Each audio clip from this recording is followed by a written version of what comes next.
132 Jeedimetla division Durga estates వద్ద నూతనంగా ఏర్పాటు చేసిన జై ఆంజనేయ టిఫిన్ సెంటర్ ను BRS party whip MLA KP Vivekanand ప్రారంభించారు.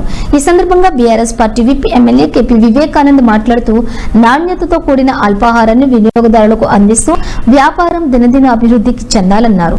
ఈ కార్యక్రమంలోని డివిజన్ నాయకులు సంపత్ మాధవరెడ్డి, కుంటా సిద్దిరాములు, సుధాకర్ గౌడ్, నరేందర్ రెడ్డి, గుమ్మడి మధుసూదన్ రాజు, సమ్మయ్య నేత, జ్ఞానేశ్వర్ ముదిరాజ్, కాలే నాగేష్, ఆటో బలరాం, నదీం రాయ్, కాలే గణేష్, బాల మల్లేష్, శ్రీకాంత్, విజయ్, హరీష్ తదితరులు పాల్గొన్నారు.